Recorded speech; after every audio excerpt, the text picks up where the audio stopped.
E eu quero observar com você nessa noite um atributo muito importante para todos nós entendermos, um atributo de Deus. Um atributo de Deus que é intransferível, que é a soberania de Deus. Deus é soberano. Apenas Deus é soberano. Apenas o nosso Deus é o Deus soberano. Sabe, essa é a doutrina mais amada pelos filhos de Deus, mas também é a mais odiada pelos incrédulos.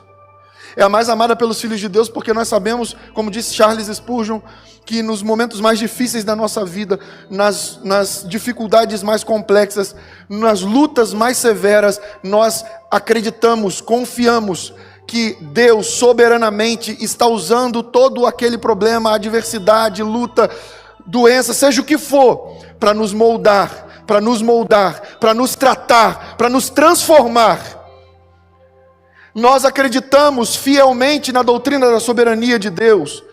Quando olhamos para Romanos capítulo 8, verso 28, vemos com clareza, sabemos que todas as coisas cooperam, contribuem conjuntamente para aqueles que amam a Deus, daqueles que são chamados segundo o seu propósito, o propósito de Deus.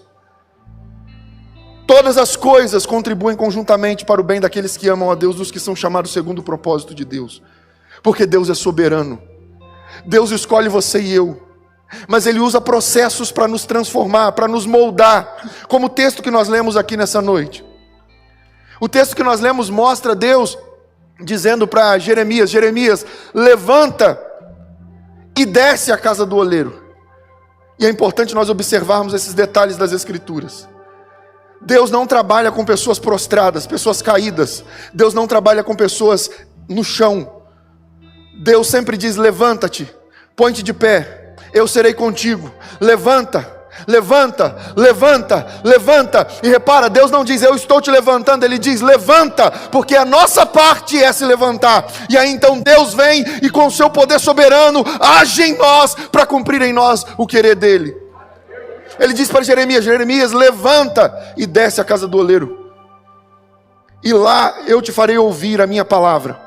Deus poderia ter falado com Jeremias ali onde ele estava, mas Deus disse para ele: desce, porque a palavra de Deus deixa claro para nós. Eu vou pedir para a Lorena colocar aí para mim, por favor, 1 Pedro capítulo 5, verso 6, olha o que diz as Sagradas Escrituras. E isso aqui é muito importante você compreender. Nós vivemos ouvindo e replicando uma frase que não é verdadeira, e alguns atribuem essa frase à Bíblia, mas a Bíblia não diz isso. Dizemos assim: os humilhados serão exaltados. Os humilhados serão exaltados. Então quando alguém se levanta para te humilhar, você diz: não tem problema, porque os humilhados serão exaltados. Mas a Bíblia não diz isso em lugar nenhum. Quando Deus diz para Jeremias: Jeremias, desce à casa do oleiro, é porque Deus, Ele fala conosco quando nós estamos quebrantados, quando nós estamos contritos, quando nós estamos, prostrados diante dEle, para de fato ouvi-lo. Ele diz: vocês me encontrarão quando me procurarem de todo o coração de vocês. E não há um veículo, um caminho mais fácil de encontrar-se com o Senhor, senão pelo quebrantamento, porque um coração quebrantado e um espírito contrito, Deus não despreza. Então ele diz: desce à casa do oleiro. Às vezes nós queremos que Deus nos exalte, às vezes nós queremos ser honrados por Deus, às vezes nós queremos que Deus nos honre na frente de todos, às vezes queremos cantar sabor de mel para as pessoas ouvirem, mas a grande realidade é: Deus nem sempre vai nos exaltar diante das pessoas da forma que nós queremos. Muitas vezes o propósito de Deus para nos moldar é nos fazer descer. Então Ele nos humilha, nos esmaga, nos oprime, comprime, para que nós sejamos moldados de acordo com a vontade dEle. Pedimos a cura e a cura não vem. Pedimos a libertação não vem. Pedimos a transformação não vem. Oramos pelos nossos familiares e às vezes as coisas não acontecem. Clamamos por uma porta de emprego e a porta não se abre. E aí nós falamos: por que Deus não está fazendo? E eu digo para você: porque Ele é soberano e sabe quais os planos que Ele tem para você. São planos maiores do que você pode imaginar. Aleluia! Glória a Deus! Aleluia! Mas olha o que diz a palavra do Senhor. 1 Pedro 5,6, para você nunca mais repetir o texto, ou melhor, nunca mais usar a frase de modo errado. 1 Pedro 5,6. Portanto, humilhem-se debaixo da poderosa mão de Deus, para que Ele os exalte no tempo devido.